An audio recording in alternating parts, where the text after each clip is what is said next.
আসসালামু আলাইকুম বন্ধুগণ। এই জায়গাটা এক সময় আপনার জঙ্গল ছিল, আজকে পোড়া দিয়া লাইছে জায়গাটা। এই জায়গা আপনার এই যে শিয়াল, বাঘ, বিভিন্ন জিনিস এই জায়গা থাকে। এই জন্য এই জায়গাটা আজকে পোড়া দিয়া লাইছে। এটা গতকালকে পোড়া দিছে। আর এখানে দেখছেন অনেক সুন্দর পেঁপে গাছ আছে, আপনার দেখার মতো কফি তিগা ধইরা সব আছে। আর এই জায়গাটা হলো মান্ডা ভালুর মাঠ। আর এই জায়গার বেশি অংশ আমি ভিডিও দিই আপনাদেরকে ভাই। তবে এই জায়গার ভাই একটা জিনিস কি, ফসলগুলো অত্যন্ত সুন্দর লাগে আমার, যে দেখার মতন একটা ফসল ওঠে। দেখছেন মাটিগুলা অত্যন্ত লাল, মাটিগুলো অত্যন্ত লাল আপনার। আর ওই দিক দিয়ে একটু লক্ষ্য করে আপনাদেরকে ভাই, এখানে একটু সাপযোগের সমস্যা, এই জন্য মনে করেন একটু সাবধানে যাইতে হয়।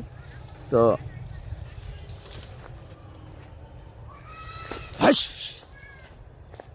তো ভাই দেখছেন জায়গাটা পুরো একদম পোড়া দিয়ে। আর কফিগুলো কার কাছে কেমন লাগে জানেন, আমার কাছে অত্যন্ত সুন্দর লাগতেছে। তো বন্ধুরা আসলে, আর ওই যে আপনার সাদা ফুল দেখা যাচ্ছে বাইকও, এগুলো হলো যে আপনার কফির বীজ। এগুলো হলো কফির বীজ, মানে এখান থেকে কফির দানা করে সংগ্রহ করে এখান থেকে চারা করব।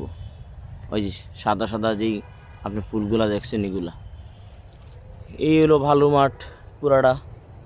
আর এখানে আপনার বেশি অংশ জঙ্গল দিয়ে ভরা ভাই। আর সাপে মনে করেন আইসি, বহুত রিক্সে আইসি, জায়গাটা বহুত রিক্সে আইসি, খুবই ভালো লাগতেছে। আর জায়গাটা বেশি অংশ পোড়া দেওয়ানো অত্যন্ত সুন্দর হয়েছে। কিলিগা এই জায়গা মনে করেন মানুষ ডরাইতো না, কিলিগা ডরাইতো না এই কারণে যে জায়গায় সাপ থাকতো, শিয়াল থাকতো, বিভিন্ন জিনিস থাকতো। আর মনে করেন পোড়া দিয়া একদম পরিষ্কার করে লেছে, দেখছেন পুরা পোড়া দিয়ে পরিষ্কার করে লেছে, খুবই সুন্দর লাগতেছে। তো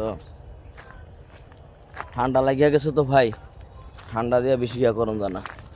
আজকে একটু কুয়াশা কুয়াশা ভাব, মাগরিবের আজান দিয়া লেছে, খুবই সুন্দর লাগতেছে আমার কাছে। পিছনও একদম সুন্দর, জায়গাটা পুরা একদম পুরা জায়গাটা করে লেছে পুরা। অনেক মানুষ এখানে ঘুরতে আসে। সকল বন্ধুরা ভালো থাকবেন, আজকের মতো এখানে রাখলাম, আল্লাহ হাফেজ।